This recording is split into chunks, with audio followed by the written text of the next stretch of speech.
Good morning बच्चों। तो आज मैं आपके लिए लेके आया हूँ जूरिस्प्रूडेंस के और अच्छे से क्वेश्चन, काफ़ी कठिन भी हैं, है ना।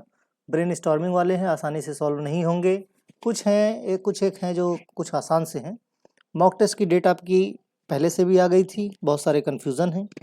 कन्फ्यूज़न दूर किए देता हूँ। 18 से 21 के बीच में आपके पास मोबाइल पे भी लिंक आएगा, मेल पे भी आएगा, यूराइस पोर्टल पे भी आएगा। कोई ज़रूरी नहीं आप यूराइस पोर्टल पे जाएँ, जहाँ पे भी आपको लिंक मिले वहीं पे आप उसको क्लिक कीजिए। उसी पे आपके जो है मेल पे ही या यूराइस पोर्टल या मैसेज बॉक्स में आपके पासवर्ड और लिंक दिया होगा। पासवर्ड को नोट कर लेना। जो यूज़र आईडी होगा वो आपका एनरोलमेंट नंबर होगा और पासवर्ड उसमें दिया है, ठीक है।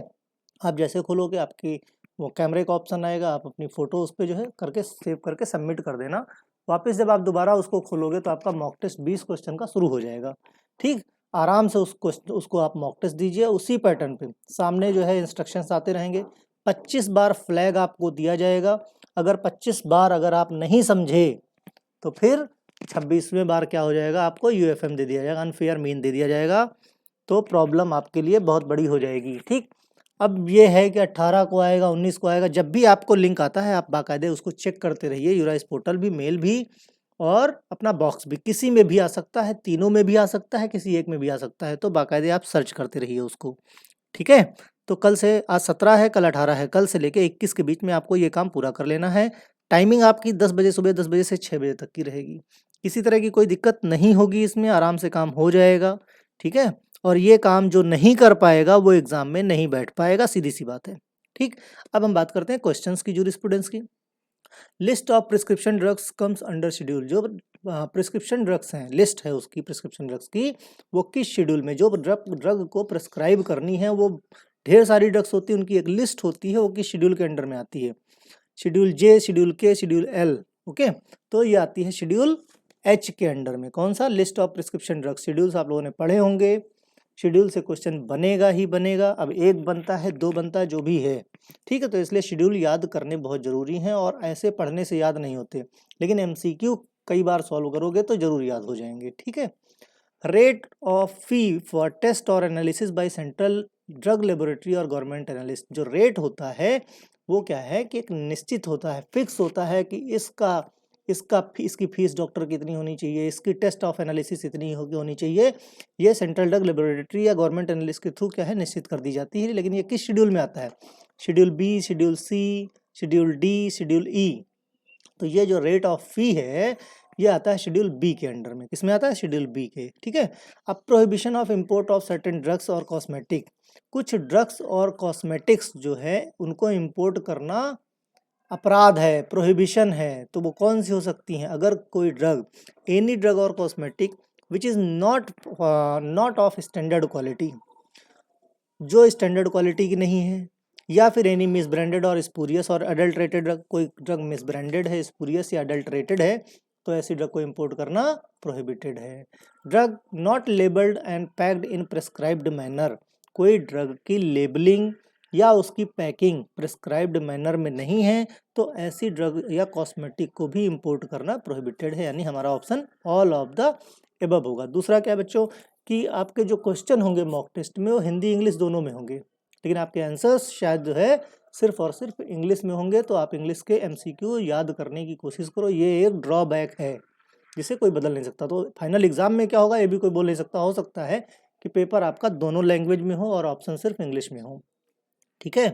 तो ये जो लोग सिर्फ हिंदी जानते हैं उनके लिए थोड़ी सी बैड न्यूज़ है। बाकी आप मॉक टेस्ट दे दो, देखो क्या होता है, क्योंकि पॉलिटेक्निक में ऐसा ही हुआ है। पॉलिटेक्निक वालों का कल कंप्लीट हो गया है। इंपोर्ट ऑफ एडल्ट्रेटेड और स्पूरियस ड्रग्स और spurious cosmetic penalty for first conviction. जब पहली बार आप पकड़े गए इंपोर्ट करते हुए किसको, एडल्ट्रेटेड या स्पूरियस ड्रग या कॉस्मेटिक को, तो क्या होगा, आपको पेनल्टी देनी पड़ सकती है, आपको इम्प्रिजनमेंट हो सकता है। अगर आप पहली बार पकड़े गए तो सज़ा कम होती है, पेनल्टी कम होती है। दूसरी बार पकड़े गए तो ज़्यादा होती है, ठीक है। तीसरी बार पकड़े गए तो लाइफ टाइम इम्प्रिजनमेंट में डाल दिया जाएगा, कोई पूछने नहीं आएगा, ठीक है। तो होगा imprisonment up to 1 year and fine 1000, या फिर imprisonment up to 2 year and fine 2000, imprisonment up to 3 year and fine 5000, imprisonment up to 5 year and fine 10,000। तो इसमें क्या केस आता है? इसमें आता है imprisonment of up to 3 years and fine 5000, ठीक है। एज पर DNC act, powers of inspector, DNC act के अंडर में जो इंस्पेक्टर्स को पावर दी गई हैं वो है inspection of premises where any DNC is being. कहीं पे भी ड्रग एंड कॉस्मेटिक अगर कहीं पे भी है, बन रही है किसी प्रेमाइसेस में, या स्टॉक करके रखी गई है, या सेल की जा रही है, या मैन्युफैक्चरिंग की जा रही है, ऐसी प्रेमाइसेस को इंस्पेक्शन करने की अथॉरिटी इंस्पेक्टर के पास DNC एक्ट के थ्रू होती है, ठीक है।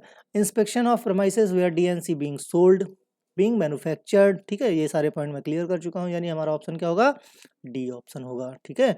जो शेड्यूल जो हमारा एक्ट है, कौन सा, ड्रग एंड कॉस्मेटिक एक्ट, वो क्या है, एम्पावर करता है इंस्पेक्टर्स को कि किसी भी प्रेमाइसेस में घुस के, जहाँ पे भी उस प्रेमाइसेस में क्या, बस DNC एक्ट की जो मेडिसिन्स हैं वो मैन्युफैक्चर हो रही हों या बेची जा रही हों, ठीक है, या खरीदी जा रही हों, या स्टॉक करके रखी जा रही हों, तो इन सारी कंडीशन में इंस्पेक्टर्स वहाँ जाके उनकी टेस्टिंग कर सकता है, उनकी चेकिंग कर सकता है। First schedule of drug and cosmetic act 1940 prescribe, किसके लिए प्रिस्क्राइब है भाई, standards for cosmetic, authoritative book of Ayurvedic, सिद्धा एंड यूनानी, टिप सिस्टम, या स्टैंडर्ड्स फॉर मेडिकल डिवाइस, या नन ऑफ द अबव। तो बच्चों जब फर्स्ट शेड्यूल देखो, फर्स्ट और सेकंड दोनों शेड्यूल दिए हुए हैं, तो फर्स्ट शेड्यूल जो आता है आपका वो क्या है, authoritative books of the Ayurvedic, सिद्धा, यूनानी एंड टिप सिस्टम, ये प्रिस्क्राइब किया गया है किसके अंडर, फर्स्ट शेड्यूल है ये ड्रग एंड कॉस्मेटिक का 1940 के अकॉर्डिंग, ठीक है।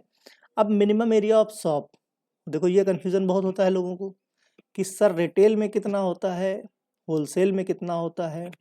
अगर मैं 90 से 100 बताता हूँ तो आपके क्वेश्चन सर 150 दिया हुआ है, देखो वहाँ पे केस है, इसीलिए मैंने इस क्वेश्चन को उठाया है कि अगर होलसेल रिटेल है आपका, होलसेल रिटेल है, तो ऑप्शन हमारे पास क्या है, 5 स्क्वायर, 10 स्क्वायर, 15 स्क्वायर मीटर, या 20 स्क्वायर मीटर।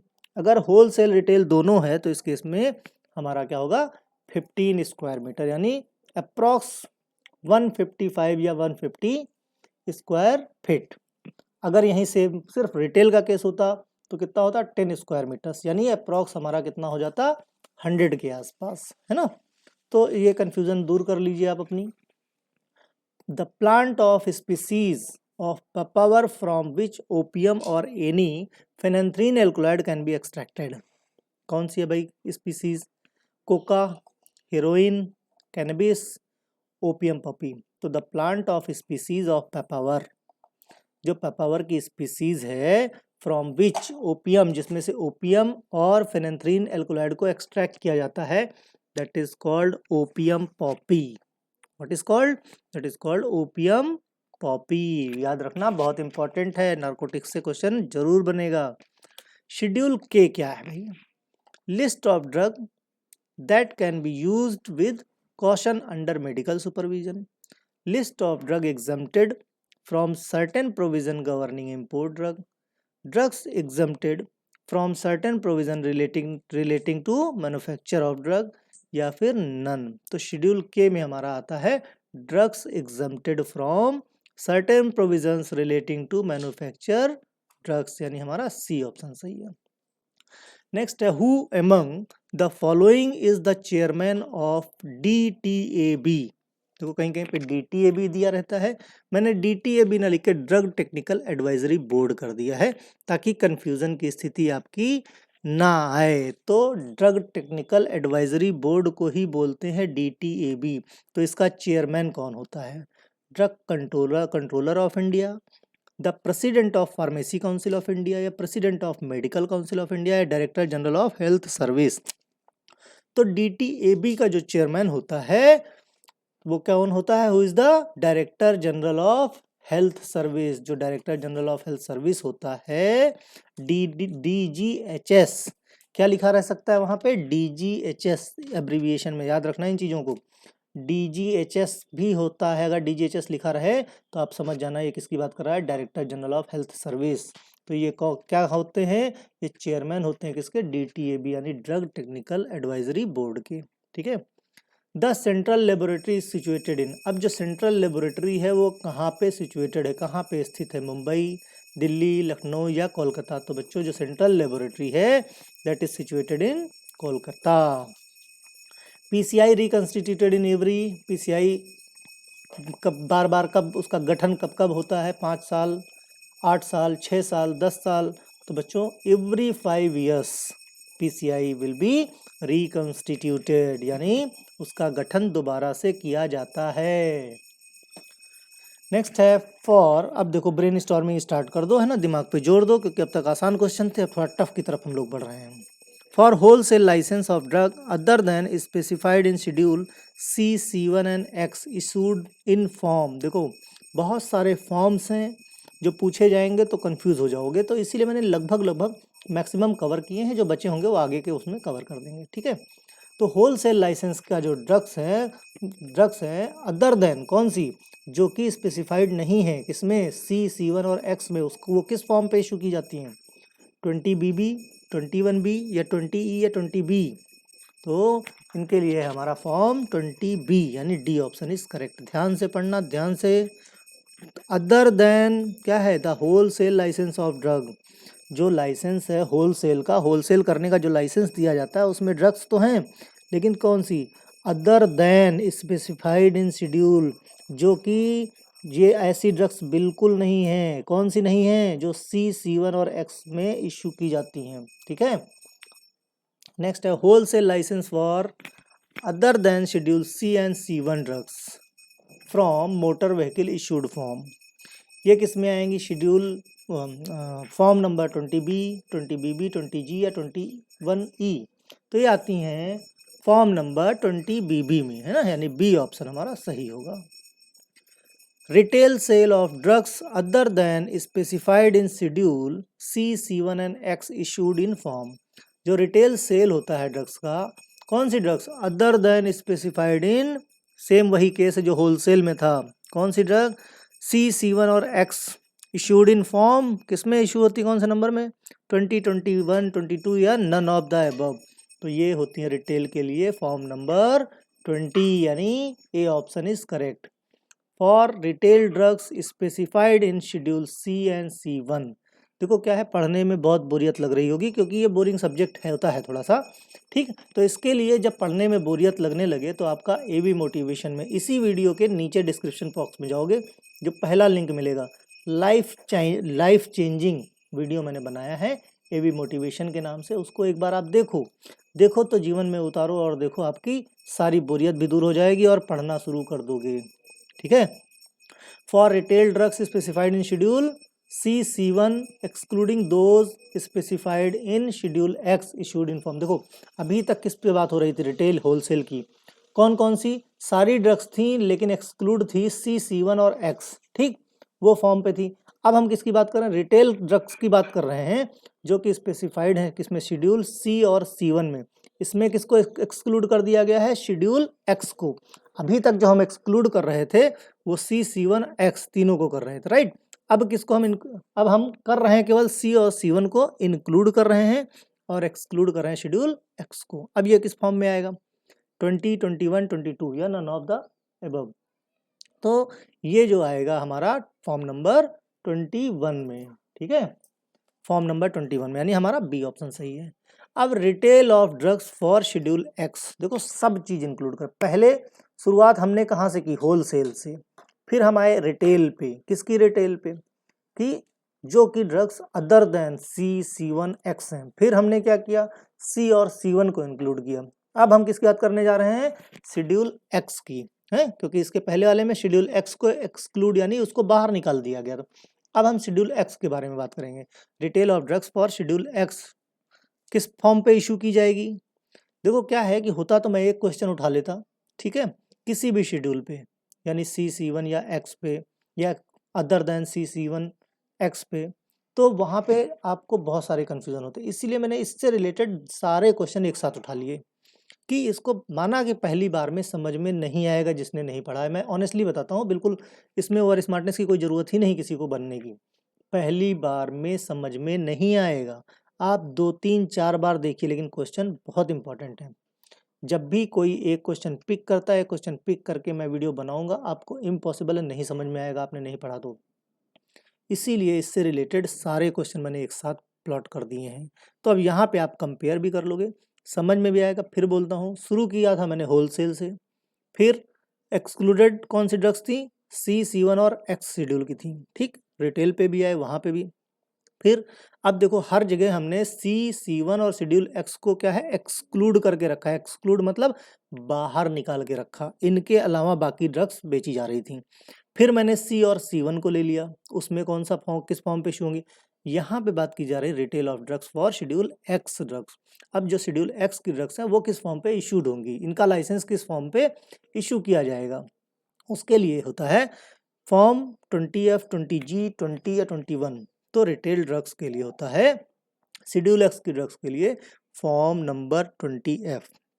ए ऑप्शन हमारा सही है। ओके, अब पेनाल्टीज की बात करते हैं। Penalties relating manufacturing of any adulterated और spurious drug in first conviction. अब अगर कोई भी ड्रग्स की मैन्युफैक्चरिंग की जा रही है जो अडल्ट्रेटेड या स्पूरियस हैं, पहली बार में पकड़े गए तो imprisonment of minimum 2 years, 2 years extending lifetime and fine 1000 है। Imprisonment of minimum 3 years extending lifetime. ये ए बी करके है, ये पहला ए ही है। इसको मैं क्या करता हूँ, हाँ ये जो है इंटर दबाने में गड़बड़ हो गया है, इतना तो आप लोग स्मार्ट है। ये ए है, this is B statement, this is C statement and this is statement D, ठीक है। इतनी तो स्मार्टनेस आप में है ही है, तो कहानी ना बुझाते हुए डायरेक्ट हम क्वेश्चन के जवाब पे आ जाते हैं। पहले मैन्युफैक्चरिंग की जाती है अडल्ट्रेटेड स्पूरियस ड्रग की, फर्स्ट कन्वेंशन होता है minimum 5 year extending lifetime, यानी कि 5 साल है उसको लाइफ टाइम किया जा सकता है, और फाइन है हमारा कितना, 10,000 रुपए, ठीक है। कितना, 10,000, ठीक है।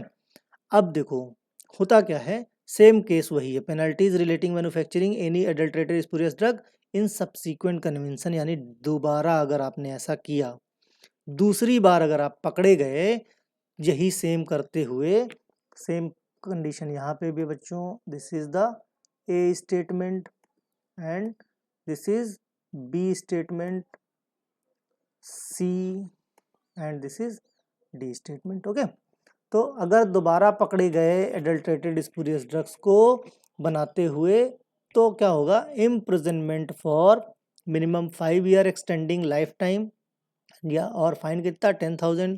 फिर बी में क्या है, imprisonment for 7 years extending lifetime, या मतलब उसको 7 साल की सज़ा हो सकती है, लाइफ टाइम के भी बढ़ाया जा सकता है आपका केस देखते हुए, और फाइन कितना, 15,000। सी क्या बोलता है, आपको जेल हो सकती है 8 साल की, उसको बढ़ाया जा सकता है लाइफ टाइम, और फाइन 17,000।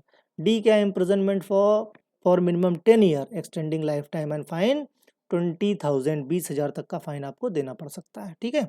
यानी डी ऑप्शन हमारा सही है। अगर ऐसा करते हुए आप दोबारा पकड़े गए तो मिनिमम 10 साल की सजा, उसको बढ़ा के लाइफ टाइम भी किया सकता है, और फाइन देना पड़ेगा 20,000, यानी डी ऑप्शन इज करेक्ट, है ना। ये this statement is D. Next है penalties if not disclosing the name of manufacturer और place where manufacture drugs are kept.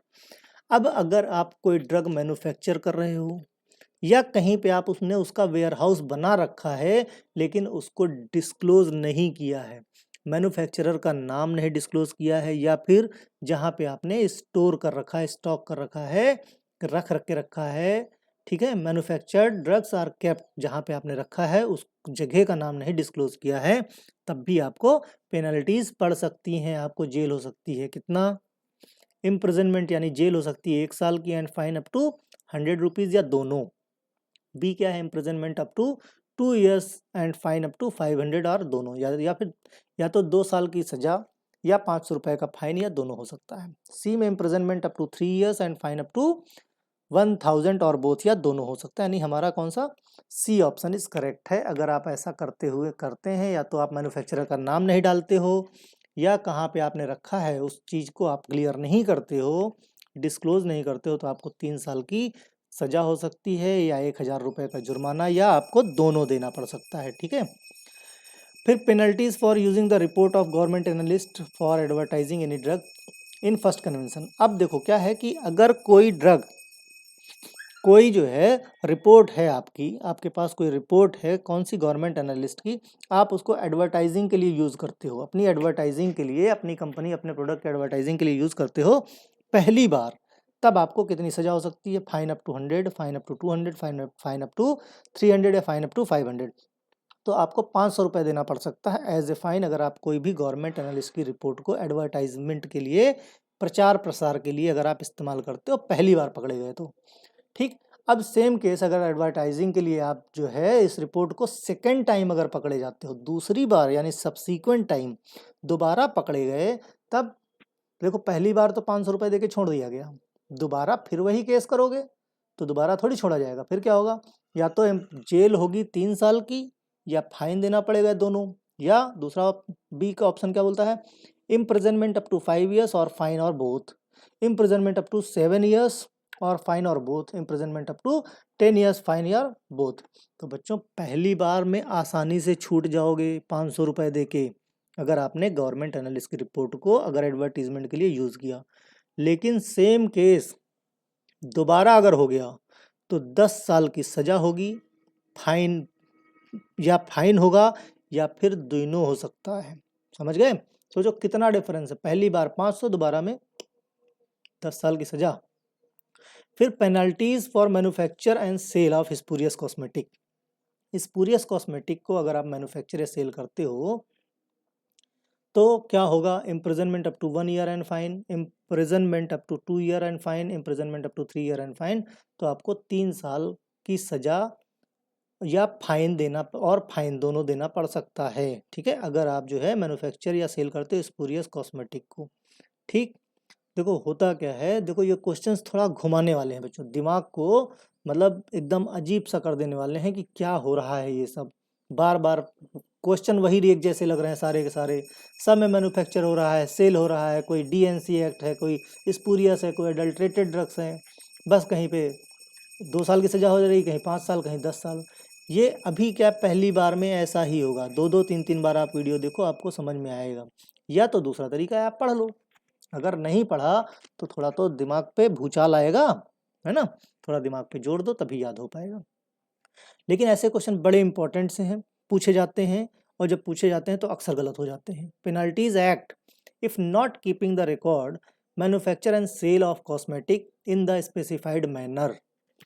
अब अगर जो है होता क्या है कि अगर आपने जो मैन्युफैक्चर की है, सेल ऑफ कॉस्मेटिक की है, उसका जो है जो रिकॉर्ड है स्पेसिफाइड मैनर, यानी कि जो प्रेस्क्राइब्ड मैनर है जिसमें दिया गया है कि इसी तरह से आपको रखना है, अगर आपने उसका रिकॉर्ड नहीं रखा है और कॉस्मेटिक्स को क्या मैन्युफैक्चर किया है या सेल किया है, तब भी आपको क्या हो सकता है? Imprisonment up to 1 year and fine up to 1000, या फिर imprisonment up to 2 year fine up to 2000, imprisonment up to 3 year and fine up to 3000, या imprisonment up to 3 years and fine up to 5000। तो अगर आप जो है कोई cosmetic को मैन्युफैक्चर करते हो या सेल करते हो और उसका रिकॉर्ड प्रॉपर मेंटेन नहीं करते हो, तो आपको 3 साल की सज़ा और फाइन देना पड़ेगा 5000 रुपये। ठीक है, यानी डी ऑप्शन सही है।